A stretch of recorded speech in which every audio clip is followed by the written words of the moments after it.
అలాగే ఈ ఇందాక రూమర్స్ గురించి వచ్చారు కానీ ఈ రూమర్ ఏంటి బ్రో, ఒక హీరోయిన్ తో రిలేషన్ అప్పట్లో పేరు కూడా వచ్చింది, మరి పేరు చెప్పొచ్చో లేదు నాకు తెలియదు. దాని గురించి మాట్లాడొద్దు, ఎందుకంటే నేను హ్యాపీగా మ్యారీడ్ ఉన్నాను. సో ఇంకో గురించి నిజమా రూమరా లేకపోతే నిజంగా పాస్ట్ లో ఒక రిలేషన్ ఉండిందా అనేది డౌట్. నాకు దాని గురించి కామెంట్ చేయాలని లేదు. ఎందుకు నాకు కామెంట్ చేయాలని లేదు దాని గురించి. ఎందుకు ప్రతిసారి ఆ టాపిక్ వచ్చినప్పుడు స్కిప్ చేస్తూ ఉంటారు మీరు? స్కిప్ చేయలేదు, నేను కామెంట్ చేద్దాం అనుకోవట్లేదు ఆ టాపిక్ గురించి. నిజమా అబద్ధమా కూడా చెప్పరా అది? నేను అసలు కామెంట్ చేయను ఆ టాపిక్ కామెంట్ చేయను ఆ టాపిక్ గురించి. ఓకే, సో ఈ 26 years కి మ్యారేజ్ ఏంటి బ్రో? 27 years. అంత అంటే ఇండస్ట్రీలో మనం చూస్తే అందరూ 30+ కంప్లీట్ ఇంకా సక్సెస్ చూసేసిన తర్వాత చేసుకుందాం అనుకుంటాం. మ్యారేజ్ అనేది ఒక ఏజ్ వచ్చిన తర్వాత, అంటే ఆబ్వియస్ గా ఒక లీగల్ ఏజ్, ఒక మెచ్యూరిటీ రావాలి. దాని తర్వాత మ్యారేజ్ అనేది మనం కరెక్ట్ వ్యక్తి దొరికితే మనం మ్యారేజ్ చేసుకుంటాం. అది దానికి ఏజ్ అనేది ఒక జస్ట్ నంబర్ అంతే అని నేను నమ్ముతాను. మ్యారేజ్ అనేది యూ కెన్ డూ ఇట్ 21కి చేసుకోవచ్చు, లేకపోతే 41కి చేసుకోవచ్చు, 51 చేసుకోవచ్చు, 31 చేసుకుని ఇష్టం ఎప్పుడైనా చేసుకోవచ్చు. బట్ ఏంటంటే కరెక్ట్ పర్సన్ దొరకాలి మనని అర్థం చేసుకుని మనం కూడా వాళ్ళని అర్థం చేసుకునేటువంటి మనుషులు దొరికితే ఖచ్చితంగా there is no age, correct time correct age ఉండదు అనుకుంటాను నేను మ్యారేజ్కి. 2014 నుంచి పరిచయం కదా? 2014 అనుకుంటా. పడ్డానండి ప్రేమలో. మరి తినే కరెక్ట్ నా లైఫ్కి అనే పాయింట్ ఎందుకు వచ్చింది? తినే కరెక్ట్ అనే పాయింట్ ఎందుకు వచ్చిందంటే she was there for me, అంతే. అంటే మా రిలేషన్షిప్ బేసిక్గా ఫ్రెండ్షిప్లా మొదలైంది. So we used to be friends first and we started talking to each other. And నాకు తెలియకుండానే నాకు తన బెస్ట్ ఫ్రెండ్ అయిపోయింది. నేను అన్నీ షేర్ చేసుకున్నా తనకు అన్నీ తెలుసు నా గురించి. So she knows everything about me, she knows everything about my past, everything that I'm planning to do. I shared with her my plans, I shared with her. నేను తనతో అన్నీ షేర్ చేసుకోగలిగాను. అండ్ తను కూడా వైస్ వర్సా, తన pain, తన family, తను ఏం face చేసిందో తన లైఫ్లో అవన్నీ నాతో షేర్ చేసుకుంది. And we became very close friends. And after that మా ఇద్దరి మధ్యన ఎక్కువ మాటలు కానీ, డేట్లు కానీ, లేకపోతే బయటికి వెళ్ళాలి కానీ, సినిమాలు థియేటర్కి వెళ్ళాలి కానీ, షికార్కి వెళ్ళాలి లేవు. సో అది ఎలా ఉండిందంటే తన మైండ్లో ఫిక్స్ అయిపోయింది నాతోనే షీ వాంట్స్ టు ట్రావెల్ అని. సో నన్ను అదే అడిగింది, నువ్వు కూడా అది ఫిక్స్ అయితే మనం ఇంకా డైరెక్ట్ పెళ్లి చేసుకుందామని అడిగింది. సో నేను ఇంకా ఐ వాజ్ లైక్ డన్. మా చెల్లికి కూడా పరిచయం ఉండింది వితిక. ఫస్ట్ మా చెల్లికే పరిచయము. సో అలా మా చెల్లి నుంచి మా మమ్మీతో మాట్లాడి, మా డాడీతో మాట్లాడి నాకు భయంకరంగా అంటే నేను బాగా కనెక్ట్ అయిపోయిన థింగ్ ఏంటంటే, నేను ఒకసారి మేము ఇంకా అప్పటికి రిలేషన్ అంటే వీ వర్ జస్ట్ టాకింగ్, అప్పుడే మా రిలేషన్ స్టార్ట్ అయింది.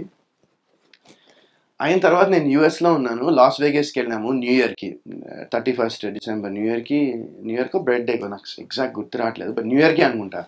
లాస్ వేగస్ వెళ్ళాం నేను, మా మమ్మీ, మా డాడీ అండ్ మా చెల్లి. వెళ్ళి ఇంక అక్కడ సెలబ్రేట్ చేసుకుందాం అంటే తను ఇక్కడి నుంచి నన్ను సర్ప్రైజ్ చేసి యూఎస్కి వచ్చేసింది న్యూ ఇయర్కి. నాకు గుర్తులేదు, న్యూ ఇయర్కి వచ్చింది.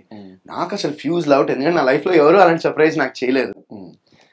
సో అది నాకు భయంకరంగా నచ్చింది. అండ్ ఈ సర్ప్రైజ్లే కాదు, తనతో ఉంటే నాకు ఎవ్రీడే ఒక సర్ప్రైజ్ లా ఉంటుంది, ఈ రోజు వరకు కూడా.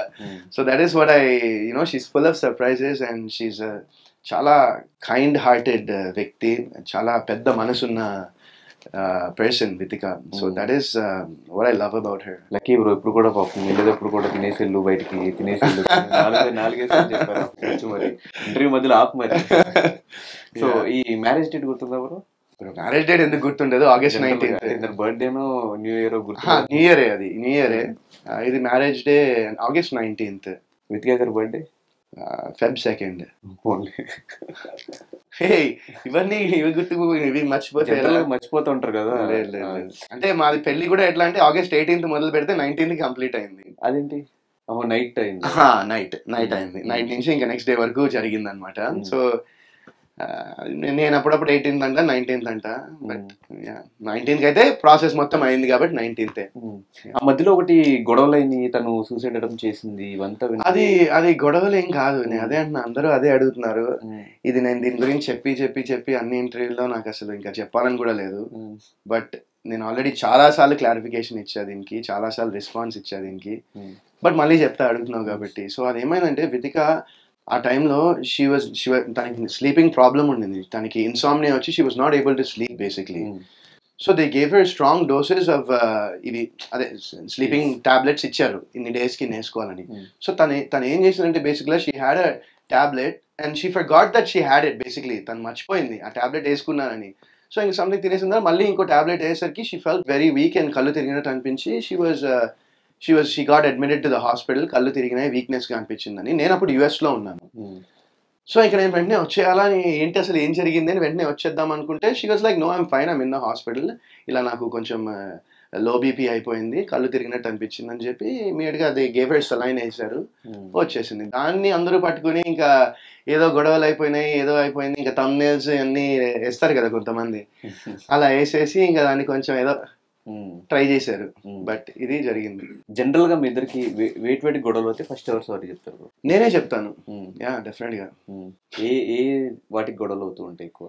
అన్నిటికీ ఏం చెప్తాను, హౌస్ లో కూడా మాకు అలగడము, మళ్ళీ చిన్న చిన్న వాటికి గొడవ అవుతాయి. తను ఏదో అంటే నేను ఏదో అండము, లేకపోతే తను పాపం వండుతుంది ఎలా ఉందంటే మనం ఏమో తక్కువని చెప్పేస్తాను, అది కొంచెం ఉప్పు ఎక్కువైందేమో అని, ఇలాంటివి అంటే మళ్ళీ ఫీల్ తర్వాత మళ్ళీ మనమే సారీ రా అలా కాదను. ఎందుకంటే ఏదైనా ఒక డిష్ చేయాలంటే చాలా ఎఫర్ట్ అండ్ చాలా టైం పడుతుంది. సో అది ఖచ్చితంగా ఎవరికైనా వండి తిన్న తర్వాత కొంచెం ఇది ఎక్కువైందో అది తక్కువైందో అంటే ఎవరికైనా ఎస్పెషల్లీ కుక్ చేసిన వాళ్ళకి ఉంటుంది కదా, ఇంత ఎఫర్ట్ ఇంత టైం పెట్టి నేను చేశానని. So that's very understandable.